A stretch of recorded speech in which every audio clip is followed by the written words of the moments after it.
يمكن من دمج جميع المشاريع المسطرة ضمن مخطط التهيئة في فضاء القطب الحضري الذي هو قطب في مستوى عال ذي إشعاع عالمي.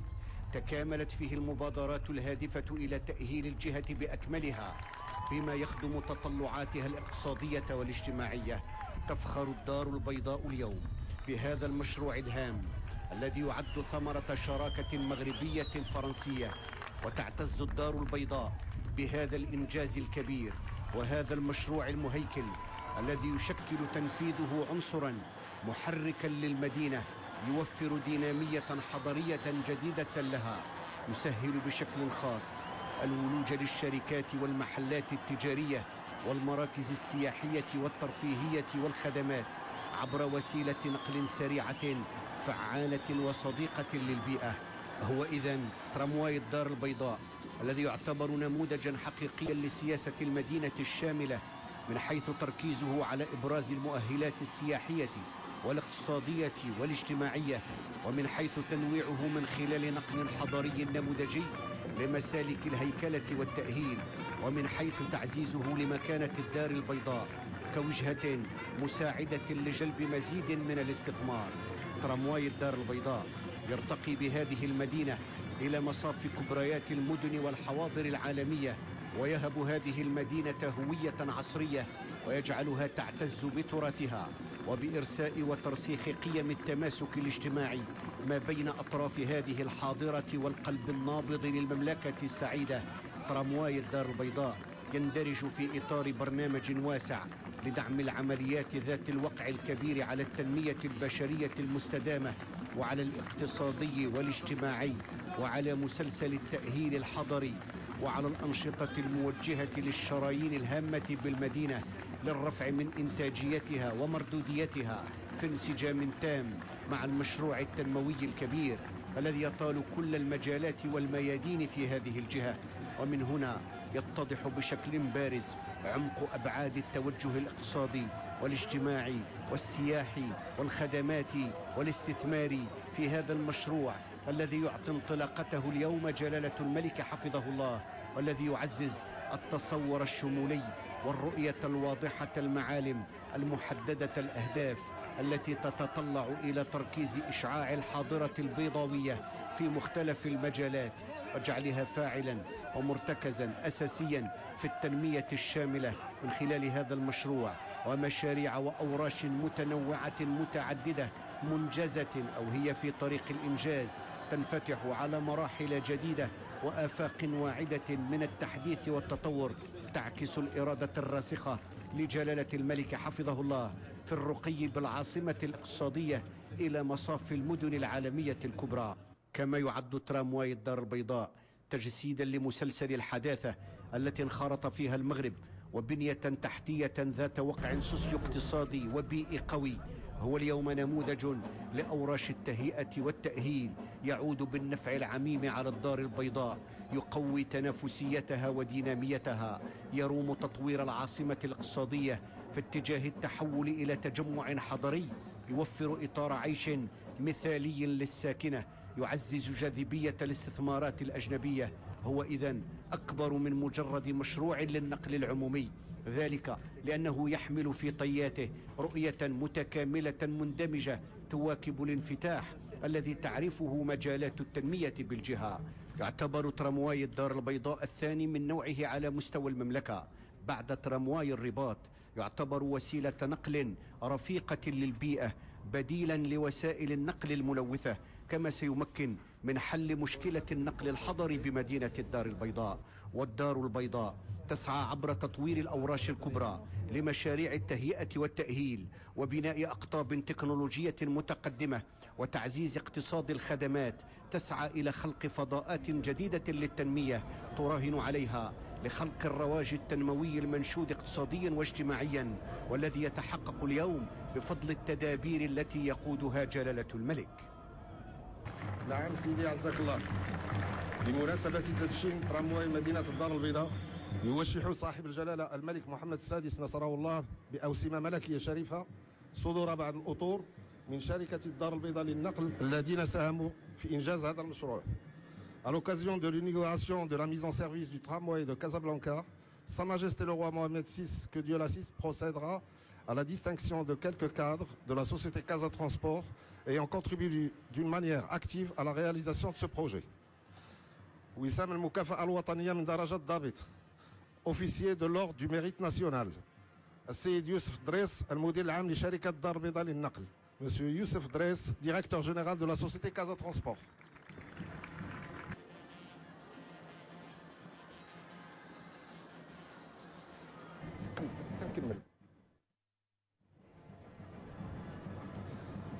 وسام المكافأة الوطنية من درجة فارس شيفاليي دو لوردر دو ميريت ناسيونال. السيدة نادية بوهريز نائبة مدير العام لشركة دار البيضاء للنقل. مدام نادية بوهريز directrice générale adjointe de la société Casa Transport.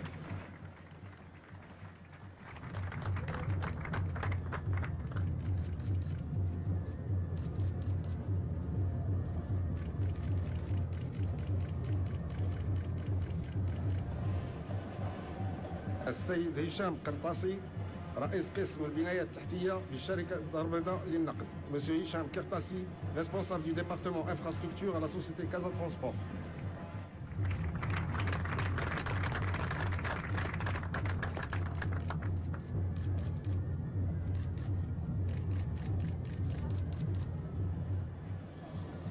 السيد عزيز أولغازي رئيس قسم الأنظمة بشركة دار البيضاء للنقل. Monsieur عزيز أولغازي responsable du département des systèmes à la société Casa Transport. الله يبارك عمر سيدي. يبرز الوقع الاقتصادي القوي لهذا المشروع بجلاء عبر إسهامه في إحداث 3000 من فرص الشغل المباشرة وغير المباشرة، وتحفيز الأنشطة التجارية على طول خط الترامواي، وإعادة تثمين العقار الموجود على مستوى مجال إشعاعه. يشمل هذا المشروع تهيئات خاصة ومحفزة لإعادة تنظيم حركة المرور على طول مساره، لا سيما من خلال وضع تجهيزات جديدة لتشوير طرقي عصري ملائم ومتلائم مع المتغيرات التي تشهدها المدينة، إلى جانب إعادة تنظيم 90 مدارا وملتقى طرقي، إلى جانب كونه مشروعا بنيويا سيمكن من سد الخصاص الحاصل في مجال النقل الجماعي داخل التجمع الحضري للدار البيضاء، وإحداث نوع من التوازن بين مختلف أحياء المدينة وربط أحياء المدينة بعضها ببعض وفك العزلة عن الأحياء الهامشية. فقد تم اعتماد هذا الإنجاز كآلية للتجميع وإعادة الربط بين الأحياء من سيدي مومن حتى عين دياب والجامعات، مرورا بوسط المدينة التاريخي، المستشفيات، المراكز الرئيسية للأعمال ومحطات القطار الرئيسية، سيعمل على ربطها كلها بوسيلة نقل فريدة وعصرية. بالمناسبة قام جلالة الملك مرفوقا بالوزير الأول الفرنسي السيد جون مارك إيرو ورئيس الحكومة سيد عبد الإله بن كيران برحلة تدشينية ربطت بين ساحة الأمم المتحدة وساحة محمد الخامس، ويربط الخط الجديد الذي يعبر المدينة من الشرق إلى الغرب على مسافة 31 كيلومتر شوارع محمد زفزاف وعقبة وتاشفين والشهداء وعلي يعتى ومحمد الخامس والحسن الثاني وعبد المؤمن ومكة وبانوراميك والعمالات وأنوال وعمر الخيام وعبد الرحمن، ويشتمل على 48 محطة.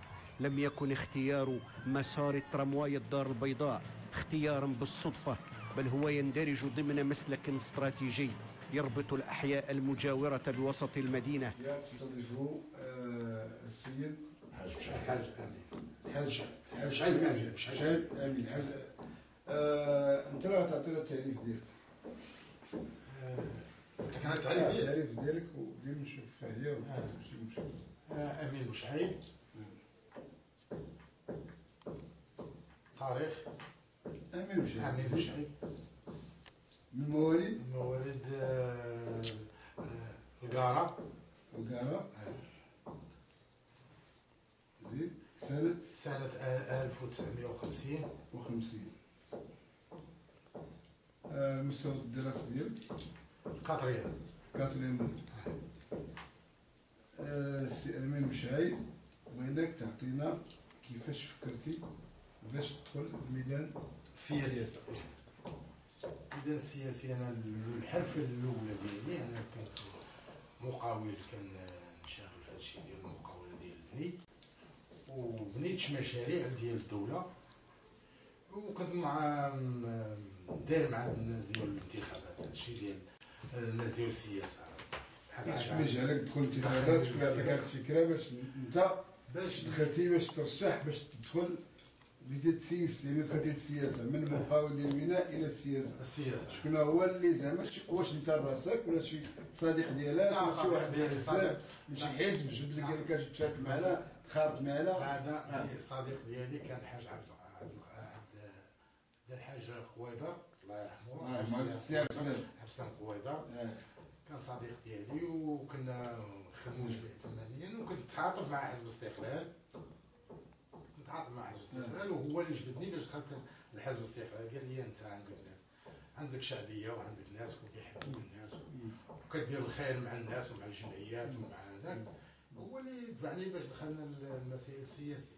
ودخلت وترشحت انا، هو السي عبد السلام مرض ثاني، دخلت ترشحت انا في حزب الاستقلال في 2003. واش حزب الاستقلال هو اول حزب؟ هو اول حزب اللي دخلت فيه، هو حزب الاستقلال. حزب الاستقلال اش من عام؟ تقريبا قول في 79. بعد المسيره فوق. بعد المسيره هذاك هو لأول مرة نخرطي في حزب الاستقلال. وكيفاش بقيت نتعاطى مع حزب الاستقلال ونتعاون معاه. كيفاش ملي دخلتي لحزب الاستقلال انخرطتي فيه وخدتي التزكية؟ لا، خدت التزكية في 2003، خدتها في 2003. أما في 1976 كنتي غير منخرط. منخرط من حزب الاستقلال. وفي 2003 خدنا خالت انا وواحد السيد صاحبي ولد عبد العالي، وخدنا وكيل لاحه فيها.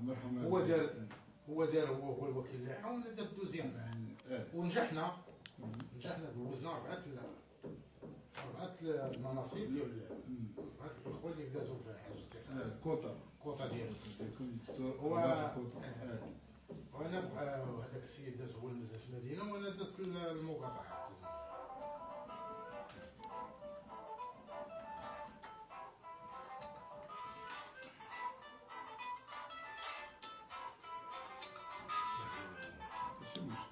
الو، وهذا نعيط لك الحاجه، نعيط لك انا وحشتي معاه. يلا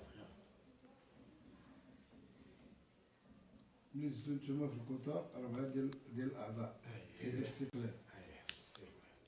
تما المسيره ديالك بدات المسيره ديالي في السياسه.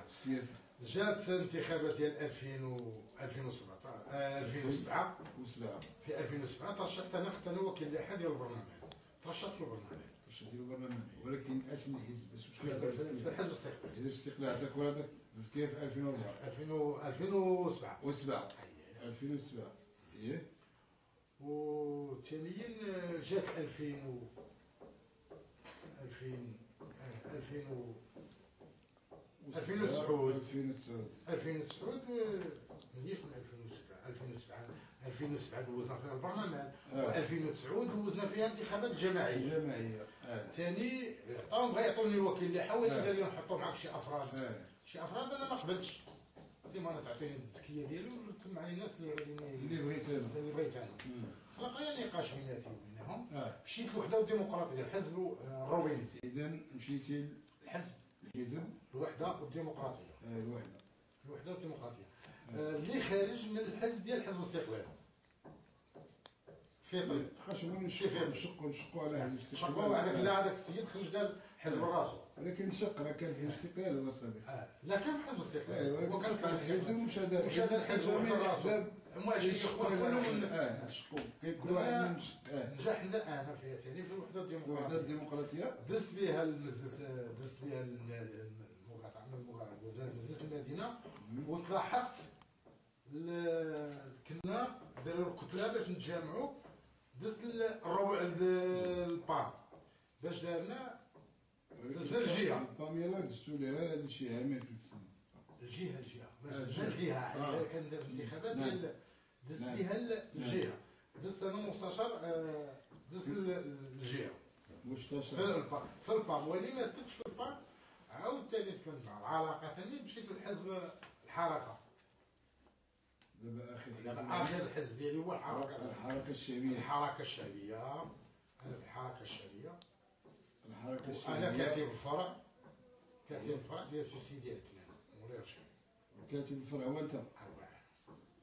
كاتب ديال الفرع ديال سيدي عثمان. واخا حنا بغينا نرجعو معاك لواحد النقطه ديال مجلس المدينه. انت في مجلس المدينه، شنو تيبان لك دابا في مجلس المدينه؟ وكاين خروقات، لان دابا الخروقات من شكون اللي تيديرها؟ شكون اللي داير الخروقات؟ خروقات كاينه من الرئيس صراحه. خروقات كاينه من الرئيس. من الرئيس؟ من الرئيس. الرئيس ما كيجمعش. لا، واش الرئيس هو من معاه ولا الرئيس؟ لا، من الرئيس ومن معاه، ومن المكتب من معاه. المكتب ديالو. من المكتب معاه. دوك اللي كاينه خروقات. كاينه 10 ديال الاعضاء مع في لا، كاينه عنده هو 11، كاينه 10 اللي معاه. عنده 10. ولكن دوك كاين ناس اللي معاه في المكتب وما كيديروا والو. كاين ناس اللي معاه في المكتب وما كيديروا والو. اش كيفاش ما يديروا؟ وهميين. وهميين ما عندهم لا تفويضات لا والو. والو. كاين فرقوهم على الاحزاب، كاين الاحرار، كاين واحد الاحرار. دابا السي امين الله يخليك السي مشعيب، بغيت نطرح لك واحد السؤال. زعما مدينه الدار البيضاء معروفه في العالم. المدينه الاقتصاديه. معروفه في العالم. كيفاش تيجيك الخطاب ديال صاحب الجلاله ملي الخطاب الاخير على مدينه الدار البيضاء ملي قال بان بغيت نشوف الدار البيضاء فيها كثر حاجه ديال الازبال وهذا وهذا، لا تيميل الشعب وبلاد الازبال وبلا هذا. واش زعما نتوما كاعضاء في مجلس المدينه كيفاش هي هاد المسائل واش ناقشتوا هادشي؟ واش نعم الخطاب ديال سيدنا اللي كان مسروق، الخطاب ديالو كان واضح، الحقيقه واضح. شكون اللي خلانا نوصلوا حتى سيدي؟ لا في الخطاب يدوي على الدار البيضاء بهذا الشكل. الناس المسؤولين اللي عندهم تفويضات واللي عندهم مسؤوليه واللي كيسيروا هاد المجلس هما عندهم خروقات. هما ما بغاوش خروقات مع شركات ولا مع اعضاء ولا مع كل حاجه، ولا في المقاطعات ولا في هما اللي خلقنا هاد المشاكل. لكن اللي بغيت نشوف حنا حساب اداري النوبله وقفنا روكينا وكنبرنا وكنقول الله يهديكم، خاص الدار البيضاء تبان، خاص الدار البيضاء خاصها تخرج للوجود ديالها. وحنا ما صوتوا علينا الناس، عطونا الامانه الناس حتى خاصنا نمثلوهم. دابا نتوما كمجلس ديال المدينه شفتوا شركات اجنبيه، شركات اجنبيه اجنبيه يعني وعطيتوهم باش لهم واحد العقد ديال تسيير النظافه بمدينه الدار البيضاء، ولكن دوك الشركات ما قاموش بالعمل ديالهم كما يرام. اشنو الاسباب وانتم ساكتين؟ لا حنا ما تدوش معاهم. حنا ديما كنغوتوا اي في دوره اي في لجان اي حاجه كنتصاوبوا كنوضوا الصداع على هذا الشيء. خاصنا هذا الشيء النظافه خاصها تكون جيده، خاصنا تكون هذه، خاصنا تكون هذه. هذا الشيء كاين بين الرئيس والشركات، كاين بين الرئيس والشركات، كاين هذيك السيطه، كاين هذيك الشركات الاخرى اللي كاينين مع النقطه كياخذوا الفلوس وما كيديروش منهم، ياخذوا خدمه. ولكن شركات كيتخلصوا شركات اجنبيه، الشركات الاجنبيه ولا الرئيس اللي عاطيهم. حنا ما عندنا احنا في بلادنا كيديروا هذا الشيء. لا ما كيديروش في بلادهم هذا الشيء. ونجيو حنا في بلادنا نديروا هذا الشيء زعما الشركات الاجنبيه وما كيديروا هذا الشيء. الرئيس ما داقينش بالعمل ديالو، ولكن عطيهم عطاهم دار معهم عقد. لا داير معهم عقد كيتشارج، داير معهم كيتشارج. راه عندنا عقد معهم كيتشارج. ولي هاد الناس ما كاينش اللي متبع اللي باش يتابعوا معاهم هذه المسائل، باش يتابعوا معاهم. عندنا ما عندناش عندنا موظفين. عندنا تقريبا عندنا 17,000 ديال الموظفين، وكاين الاطر، ولي ما كاينش المراقبه، ما كايناش التسيير، ما كاينش التسيير. ولا ما دواش كاع. دابا درنا مثلا ملك البلاد ما دواش على هاد العشاء، على هاد الازبال في مدينه الدار البيضاء. راه فيها شكون اللي غيدوي؟ راه هي شكون اللي غيدوي؟ راه ما هياش فيها، راه فيها سلطات، فيها والشعب. كلشي. حنا لأنه راه هو كلشي كيمس بينا، يمس بينا حنا مستشارين، يمس بالسلطه، يمس بالرئيس، يمس بيا كلها. إلا ما قدرتوش على هذه الأمانة ردوها للأهالي. راه في الخطاب قال نتوما ما قدرتوش، نتوما هاد الأعضاء ديال المدينة الدار ما قدرتوش على المسؤولية، ردوا الأمانة للأهالي. وغير هذيك راه فيها الكفاية. واش هاد الناس؟ لا هو سيدنا الخطاب ديالو كان واضح ما هوش شهر لا شي فلاشات. قال لهم الناس المسؤولين، ما بقاش قال لهم الاعضاء، قال لهم الناس حتى الاعضاء خصهم يهضروا. لا انا عضو، انا عضو وما عنديش مسؤوليه، ما كنساوي والو، راه ما كنسالي والو. واخا نضرب الخط، لا ما كنساوي والو. انا الحاجه كيجيني اللجان ما كندوزش لي اللجنه، حنا كنناقشوا فيها. كيجي الدوره كنديروا ليه عصا في الوضع، اسيدي اش كدير واش كدير واش كدير. ودابا خرجتوا بشي نتيجه؟ دابا خرجتوا بشي نتيجه؟ خارج انت بنتيجه. دابا باقا لينا دابا الدوره دوزنا الحساب الاداري، دوزنا اللجان تاع اللجنه ما دازت، حتى اللجنه ما دازت. كاين 4 لجان، لا كاين 4 اللجان ما حتى اللجنه ما دازت ليه. كاين اللجنه ديال الشؤون الاجتماعيه والثقافيه والرياضيه، وكاينه اللجنه ديال الماليه، وكاينه اللجنه ديال التعمير، وكاينه اللجنه، هادو كلهم حتى لجنه حتى حاجه ما دوزناها. جا دابا الحل فتح لنا قال لك النظام ما كاينش. علاش؟ قال لك النظام ما كاينش. علاش؟ ايوا علاش ما بغى ياجلها باش يدوزها بثلث، باش يكون الرئيس ومن معاه. ومن معاه الله يرضى الرئيس ومن معاه. وانتم اش كان رد؟ حنايا رد الفعل ديالنا حنا غنديروا ليه ما حتى حاجه ما دوز. لا ما كانش حاجه خاصو يناقشها معنا كلنا. انتم كهضره كاينه 134 107 لا سي راه 147 عضو. 147 عضو. ويلي حنا حنا مستشارين ما كيديروش بيدينا، حنا كنناقشوا معاهم وكنقول لهم واش خاصكم ديروا واش خاصكم ديروا. هاد التفويضات كنوركوا عليهم ما تفوتوش هذه، ما خاصنا كل شيء كيكون واحد الانسان. حنا 147 حنا الانسان خاصو كل واحد كتكون راسو. حنا كاين شي حوايج تخرج في سميه الصحافه كيعرفوها الصحافه ما كنعرفوهاش حنا. تمام. حنا مستشارين ما كنعرفوهاش. تمام. كاين بزاف الحوايج. تمام. الرئيس ومن معاه كيديروا اللي بغاو.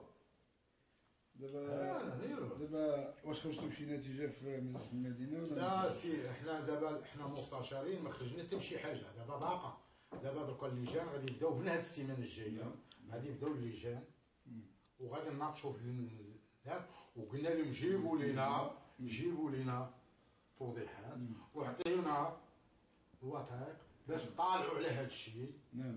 ونعرفوا اللي غنصوتوا عليهم نصوتوا عليهم، النقاط اللي غنصوتوا عليهم نصوتوا عليهم، والنقاط اللي ما غنصوتوش عليهم ما غنصوتوش عليهم. التفويتات اللي غادي يفوت للشركات. نعم. تنشوف دابا ملي داك الخطاب ديال صاحب الجلاله باقي الشوارع فيها الشارع باقي الشوارع لكل الاسباب. دابا كان عندنا عقده مع الشركات كملوا. اسمع سي كان عندنا عقده مع دوك الناس كملوا العقده ديالهم وعاود ثاني جددنا مع شركات اخرين. وهذوك الشركات كان هذيك الاسباب اللي كانت بدات كفات العقده ديالهم باش نفوتوا حنا الشركات اخرين اللي غاديين يبداو. راه بدات معنا دابا السيطا وبداو الشركات اخرين اللي خاضوا شركه اسبانيوليه، شركه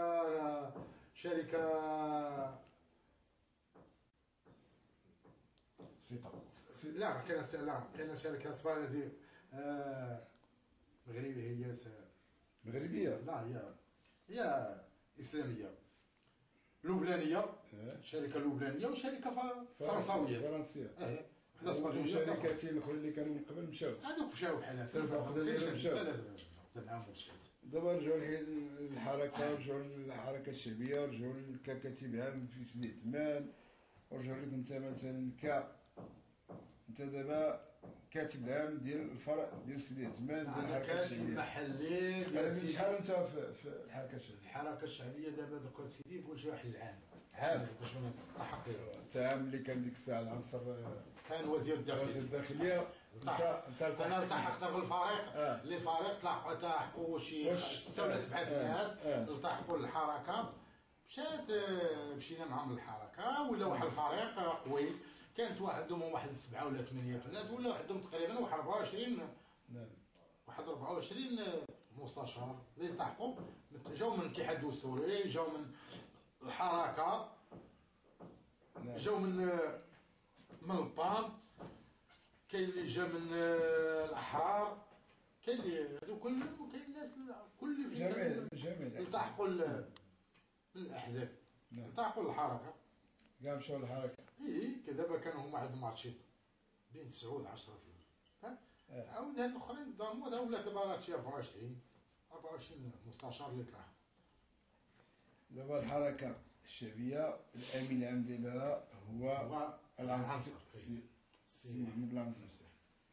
كيفاش تشوفوا الحركه دابا، وكيفاش تشوفوها من قبل ملي كان فيها المؤسس ديالها العنصر سي حرضان؟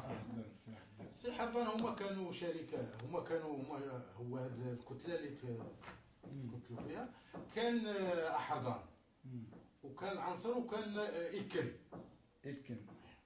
هادو كان كل واحد عنده حزب. اي نشقوا تشقوا على الحركه الشعبيه وداروا احزاب اخرين. كان داروا هذاك البرياد، وهذاك دار الخنجر، وهذاك دار السمونه. انا ضاموا مع بعضياتهم وداروا مع بعضياتهم، ولا العنصر هو الامين العام ديالهم. سي محجوب دابا سي محجوب حرضان دابا راه بقى كمؤسس، مؤسس ديال الحزب ديالو، عنده مكانات. شو الانشطه دابا ديال الحزب زعما عندها شي؟ ولا اش نقول لك سي، هو الحزب، نعم، الحزب راه حزب عانق، وعنده عتيد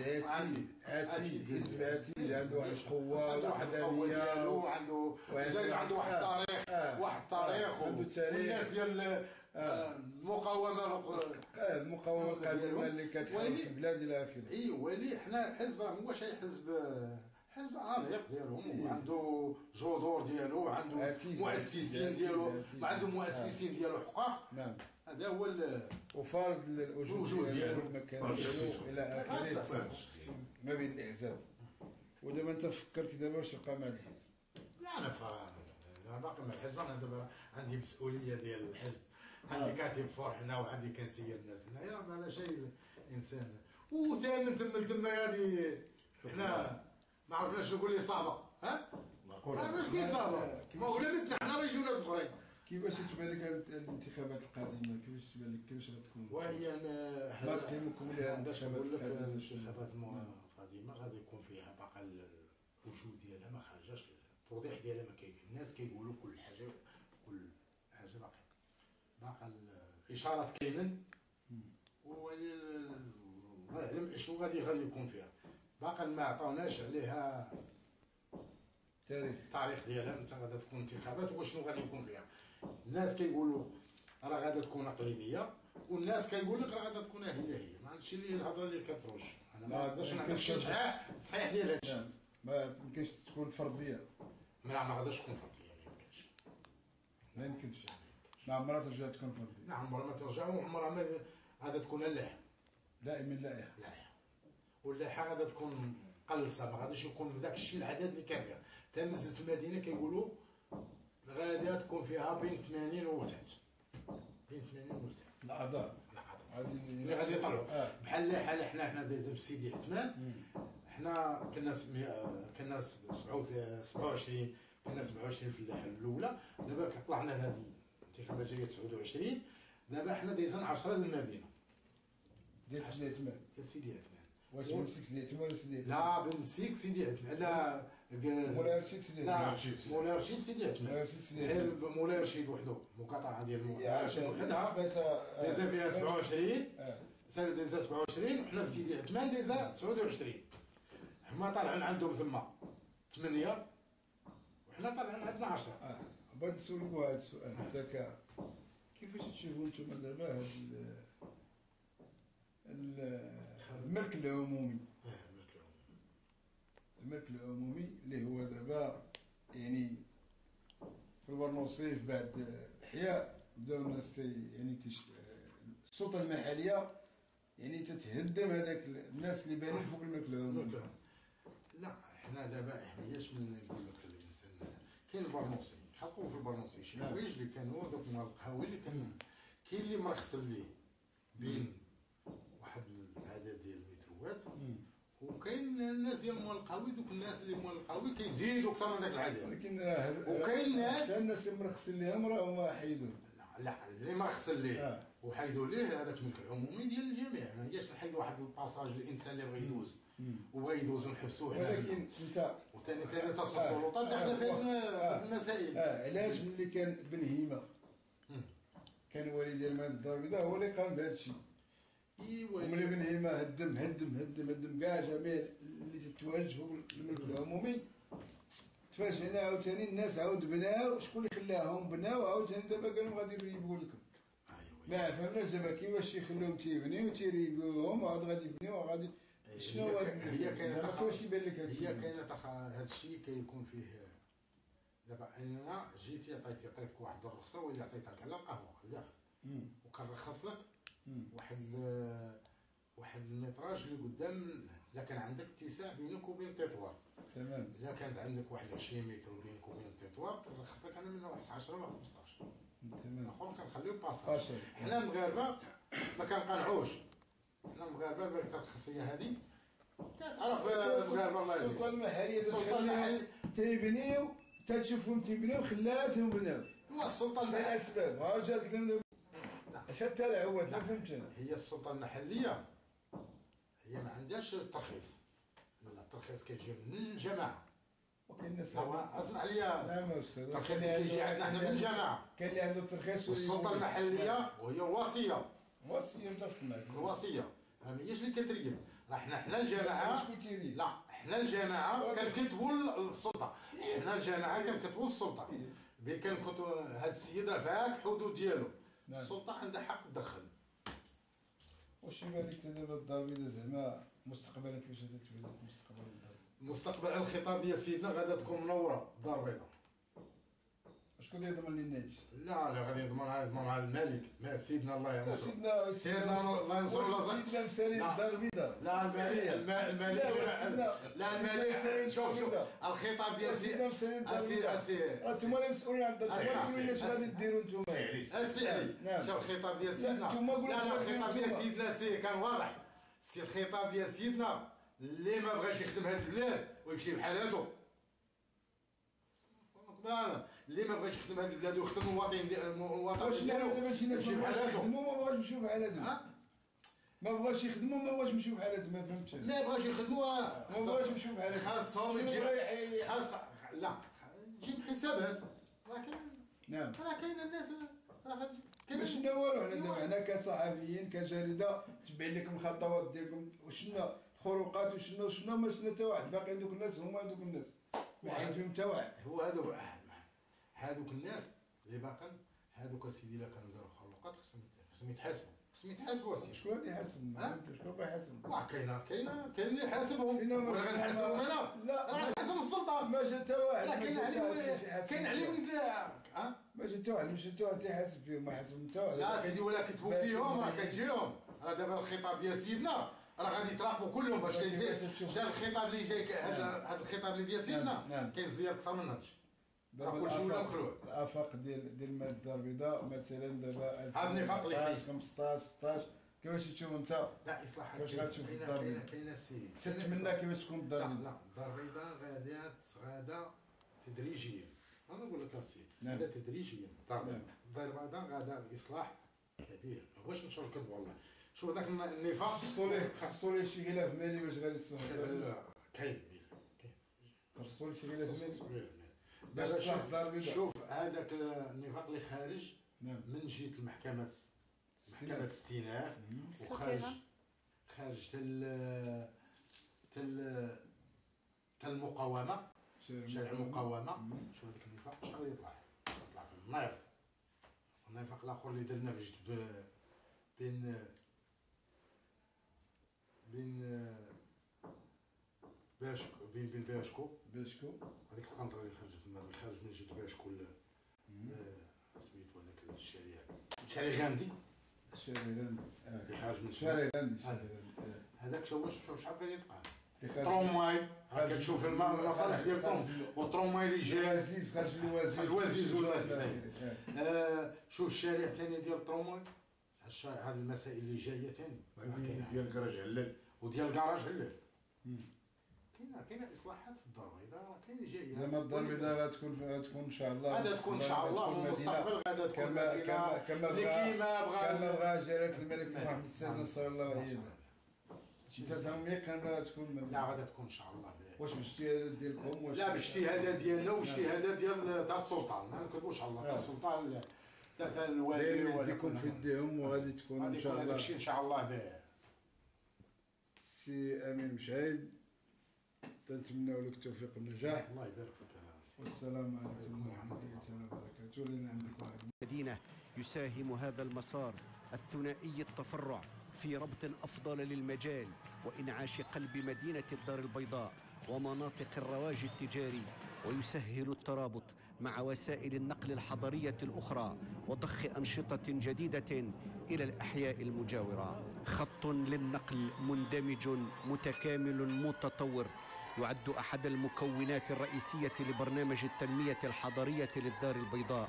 يساهم الخط الأول من الترامواي في ضمان نوع من التكامل بين شبكات الحافلات وسيارات الأجرة، كما يشكل هذا النمط من النقل الأيكولوجي والذي بلغت استثماراته 5 مليارات و900 مليون درهم المرحلة الأولى من الشبكة الإجمالية للنقل النظيف، وجزءاً من مشروع شامل لتحسين التنقل بالمدينة. وبموازاة مع إنجاز الخط الأول للترامواي تم إحداث مركز للصيانة بحيث دموم يقوم بعمليات الصيانة وتعزيز المعدات والتجهيزات الثابتة. وقد واكبت أشغال هذا المشروع الهام عملية إعادة التهيئة الحضرية لمساحة تقدر ب90 هكتارا تمتد على طول مسار الترامواي، شملت زرع 2000 شجرة ونخلة وإعادة زرع 2000 شجرة أخرى وتهيئة الأرصفة والطرق والممرات الأرضية والإشارات الضوئية وزرع حزام أخضر، وكذا تثمين بعض الأحياء ومباني وساحات ذات قيمة تراثية وثقافية وسياحية هامة، وإحداث فضاءات خاصة بالراجلين، وهي كلها إجراءات وتدابير كفيلة بتمكين سكان الدار البيضاء من فضاء جذاب يوفر العيش المريح. لقد قطعت الحاضرة والقطب والقلب النابض أشواطا متسارعة في عدة مجالات اقتصادية واجتماعية، في تنمية الصناعات المتجددة، في تطوير قطاع ترحيل الخدمات، في إحداث مناطق استقطاب عمرانية جديدة، في تعزيز مسارات التنمية السياحية، في إعادة تأهيل مختلف الفضاءات. وهي اليوم في إطار الرؤية الجديدة لقطاع النقل الحضري تنخرط في ورش يشكل رافعة تنموية بامتياز للدار البيضاء التي يحيطها جلالة الملك حفظه الله بكل عناية وتدبير جيد، يخطو بها بحكمة وحكامة خطوات ثابتة نحو مزيد من المستقبل الواعد. تشغيل ترامواي الدار البيضاء تم بالتعاون مع وكالة النقل المستقلة بفرنسا. تقرير محمد داودي ومفتاح عاشور. مناخ الثقة والاستقرار الذي يميز المملكة جعل منها عنصر جذب للاستثمارات والمقاولات الأجنبية، ومن ضمنها الفرنسية التي ساهمت بشكل وافر في إنجاز العديد من الأورش المهيكلة الكبرى على صعيد المملكة خلال العشرية الأخيرة. ويعد ترامواي الدار البيضاء واحدا من بين هذه المشاريع الكبرى ذات الوقع الاقتصادي والاجتماعي على التنمية، مشروع يعد ثمرة ناجحة للشراكة المغربية الفرنسية في جميع أبعادها السياسية الاقتصادية والاجتماعية. اشتغلنا في هذا المشروع مع الشركاء، كما أنجزنا مركزا للصيانة لتوفير مراقبة دائمة للمقصورات لفائدة الوكالة المستقلة لنقل باريس وكذا شركة ترامواي الدار البيضاء. كما نقوم بتكوين مستخدم الشركة، ولدينا أيضا علاقات مع مؤسسات جامعية ومدارس تقنية مغربية، فلدينا الرغبة الأكيدة في المساهمة في تحقيق الهدف الذي حدده جلالة الملك للتنمية التقنية والصناعية للمغرب. نحن جد سعداء وفخورين للمساهمة إلى جانب صندوق الإيداع والتدبير ابتداء من الغد في ضمان استغلال هذا الخط من طرف المواطنين في أحسن الظروف. فترامواي الدار البيضاء يعد من بين أطول الخطوط في العالم ب31 كيلومتر، وقد تم إنجازه في وقت قياسي أي 3 سنوات. 91 مقاولة انخرطت في إنجاز هذا المشروع الرائد، من بينها 61 مقاولة مغربية. ورش شكل فرصة للخبرات المغربية في مجال الهندسة المدنية واللوجستيك لتعميق تجربتها وتبادل الخبرات مع نظيرتها الفرنسية. هو مشروع إذن يحظى بالاهتمام الوطني والدولي، ومشروع لأجيال الحاضر والمستقبل.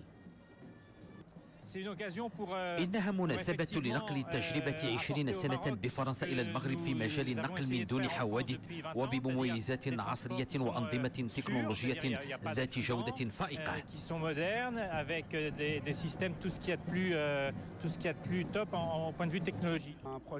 مشروع مهم بالنسبة للدار البيضاء لسد الخصاص في النقل الجماعي، وهي ثمرة شراكة بين المغرب وفرنسا على المستوى الصناعي مع شركة ألستوم وكذا الوكالة المستقلة لنقل باريس فيما يتعلق بالاستغلال، وهناك أيضا مشاريع أخرى كالقطار فائق السرعة.